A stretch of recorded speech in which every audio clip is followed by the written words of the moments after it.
It's Mickey TV, and this is your 2017 Minnesota Vikings season review of what happened during the 2017 and into the 2018 playoffs of this season for the Minnesota Vikings.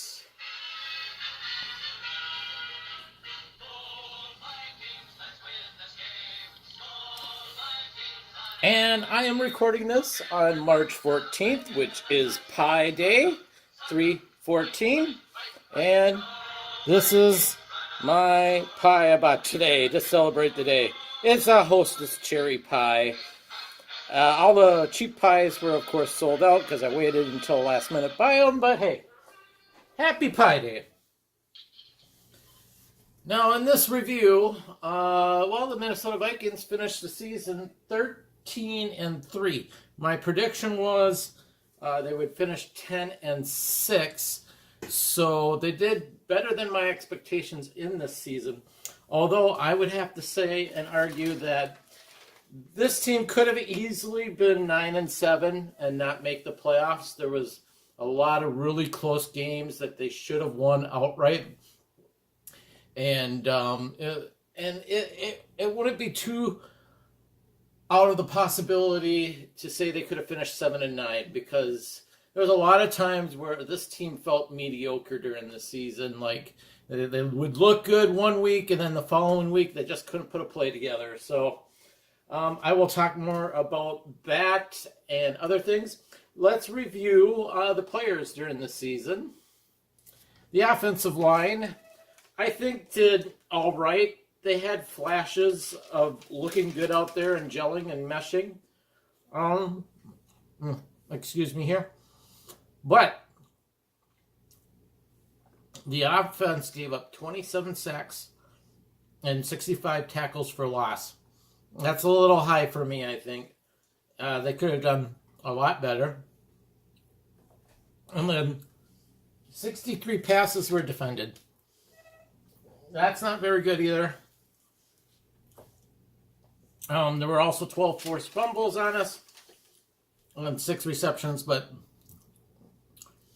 there are 6 of them were recovered, although that might not be totally the offensive line's fault. But overall, I think this offense, it was a new offensive line. They had some new faces. Hopefully we'll have the same faces next year, and maybe they'll gel even better. But I thought they were between average and, maybe somewhat good. They had some good games, but there was a lot of inconsistent games on the offensive line. So, and there was a lot of things going on, and I don't know if it was the play calling by the offensive coordinator or what, but it just never felt like the offense was consistent.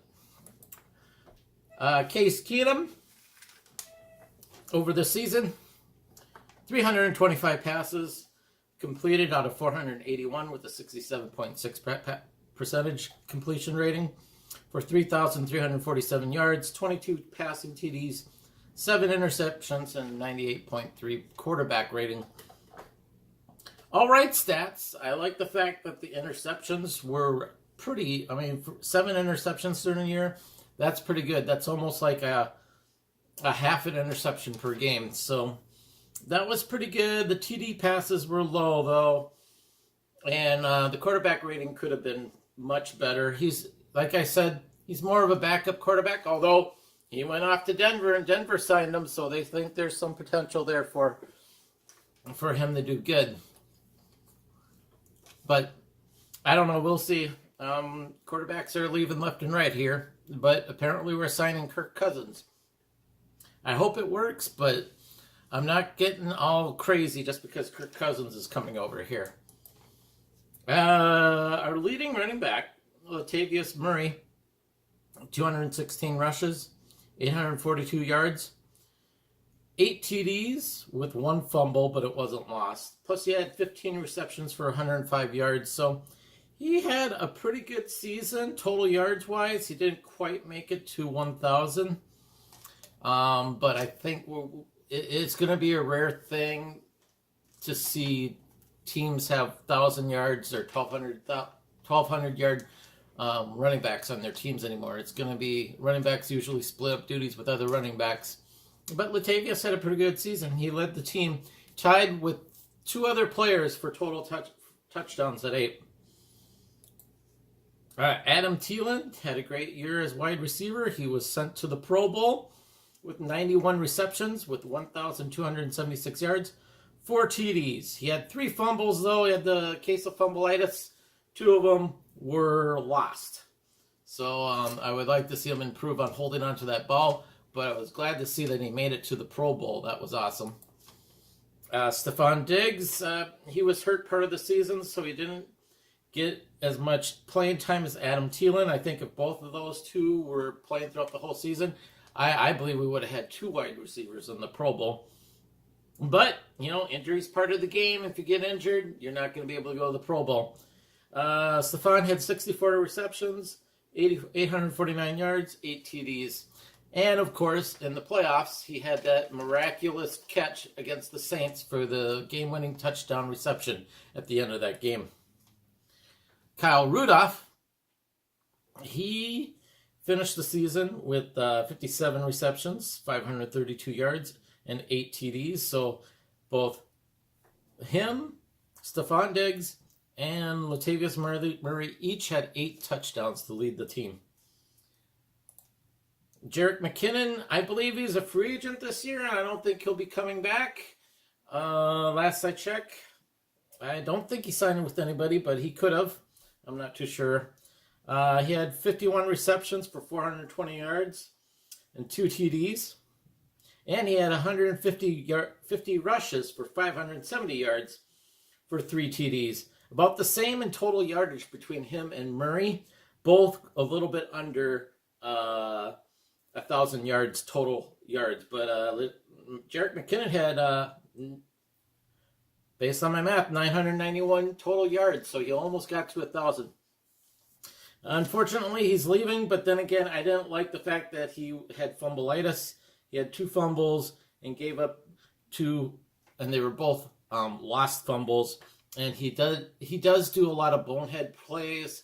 So, and not only that, but we have the future ahead of us, hopefully, with Dalvin Cook. Dalvin Cook, our rookie, played in 4 games this season, and he was doing great.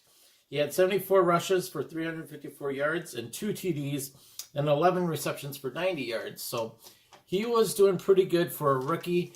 I'm hoping that he recovers from his injury and he'll come back next year and become our star running back along with Latavius Murray and that. So hopefully we'll continue to see great things from this kid. I want to see this guy play, and I hope he stays healthy next year, and I hope he can come back.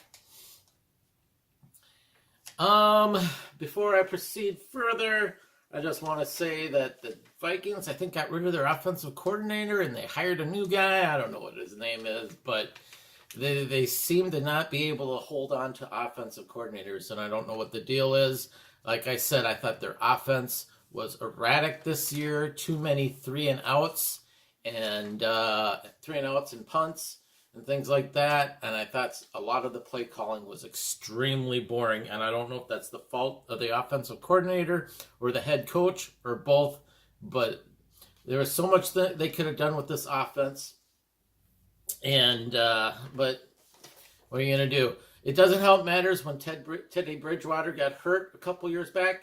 And his recovery, of course, was slow. They didn't think it was going to take him a year, and 2 years seems a little bit long and out of the league. And it looks like he might not be coming back next year, Teddy Bridgewater. And Sam Bradford's gone. I forgot where he went to, but he moved on. So basically all our quarterbacks are gone. Our 3 main quarterbacks are gone. And that's kind of interesting to see what happens with Kirk Cousins coming in. Hopefully things will improve better, but you're only as good as your offensive line and your play calling coach. I will make a part 2 of this into a different episode and talk about the defensive side and then wrap things up for the 2017 season. I will talk to you guys later. Bye.